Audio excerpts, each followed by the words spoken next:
Today, I'm going to show you how to back squat properly, okay?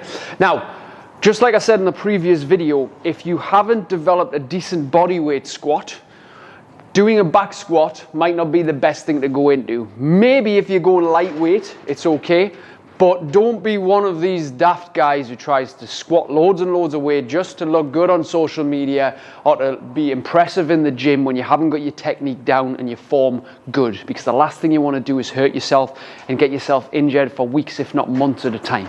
It just puts you in a very bad mental state. So let's talk about technique, right? So I back squat 3 days a week, and I've done this for probably about a decade now. So I've got several years experience in the back squat. I'm still not the best in the world. I still have a lot to learn, but I have picked up a lot of great technique tips from that time. I'm going to share them with you right now. So with the back squat, obviously the bar is on the back, and what we do is we squat with, just like we did with the body weight, down low and back up again. Now I've got special shoes on today. These are my squat shoes. These are weightlifting shoes. What they do basically is give a little raise in the heel, which gives it, obviously, like I said, a little bit of an advantage for getting more depth. But not only that, they are very tight shoes, so your feet feel like they're screwed into concrete. Sometimes if you're squatting in trainers, you can feel a little bit wobbly and unstable. So these shoes are great for keeping a stable foot stance. If you're a beginner, do you need them? No. But if you want to take your lifting a bit more seriously, definitely worth investing in. So, back squat. Let's just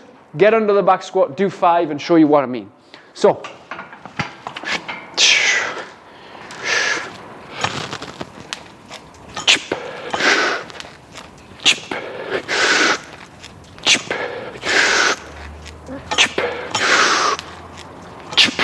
okay, so very basic 5 simple back squats. Now, might make it look easy, but there's a lot going on there if you're not used to back squatting, okay? So there's a few little technique tips that I'll take you through and guide you through right now to make things easier for you. So, first off, hand position, yeah? Some people just walk under the bar. Got to get your hands on first. Now, everyone's different depending on your body size, your shoulder width, etc. So what I would say is you got to find something that's just slightly wider than shoulder width. So for me, on the bar, I wrap about maybe a thumb's width, or if not, well, probably half a thumb's width where the chamfer is. Sometimes a little bit wider, depending. You can readjust, but mine's usually about there, which is just wider than my shoulders. Now, before I squat, I grip the bar. So I press my hands into the bar, I grip it tight, and I put my head under the bar. Now, and bring my feet under the bar, squat the bar into position. Now see, and then step back, just 2 little steps. Now, my grip is tight. People forget this. The grip plays a lot when it comes to squatting heavy. If you're squatting heavy and you're wobbling, you're not going to feel as in control. You're not going to be as switched on, and you might fail the lift. So, squeeze the bar and pull it down onto your back. You see, I've created a little shelf here with my back where it's resting tightly on the back. Now, I'm a high bar squatter, so the bar's quite high. Some people need to be low bar because of the mobility in the shoulders, which is fine. If that's you, whatever feels more comfortable for you. But personally, I'm up here with closed hands, elbows.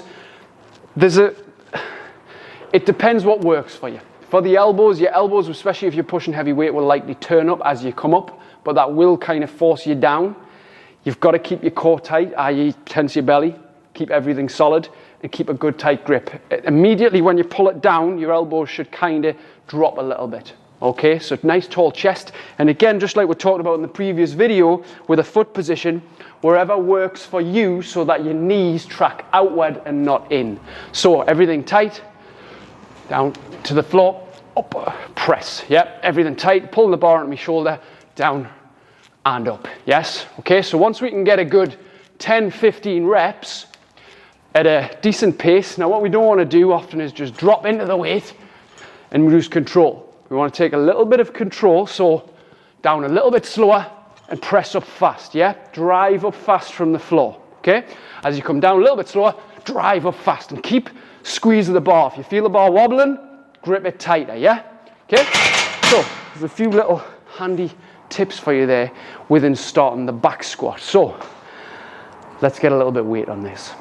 Right, so we've got a little bit of weight on today. I'm actually in this phase of training. It's a deload week, so what we do is we half the working weight. So it's not heavy weight, but it's higher reps this week. So we're doing 3 sets of 10, just on 45 kilo, which is not very much weight for what I currently work with. But however, it's good to demonstrate some technique here, yeah? So, for this particular squat, what I'm going to do is come down for 4 seconds. I'm going to pause for 2 at the bottom.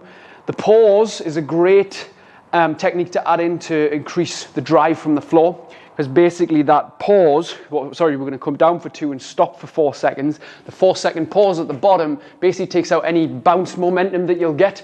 So the drive from the floor, you have to really recruit extra muscle fibers to drive up. Now, if you're beginning, you don't need to do this.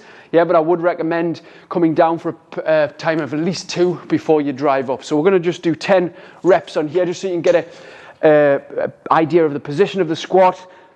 My cameraman Adam will do a 360 to show you what my feet look like from the front, what my body looks like from the front, the back, the side, and you can get a good idea of where you're going right and what you need to improve on. That's a good thing about having a mirror in front of you, is you can check your knees, you can check your position, you can just keep a good eye on things. Obviously you can't see behind you, but however, it'll be good to get a coach or somebody who can check your technique where possible. So here we'll go, hands on, tight grip. Even though it's light, I still prep the same.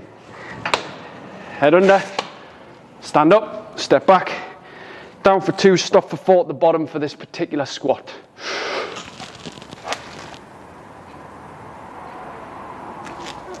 There's 1.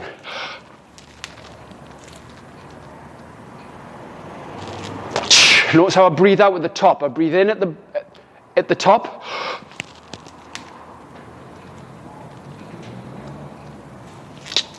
And drive. Hold the breath while I'm on the bottom. So it fills my belly, creates a bit of a big diaphragm, which protects the lower back.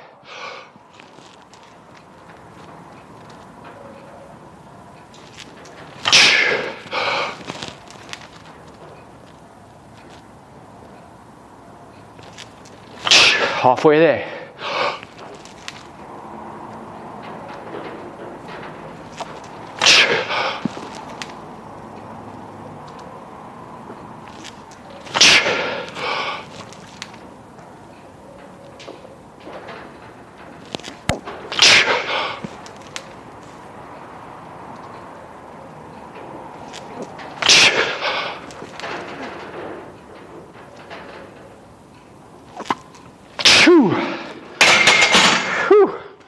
And that's 10. So with all you've seen, don't be daft about it. Don't let your ego get in front of your technique. Technique first, always. Don't hurt yourself. Be smart, train hard.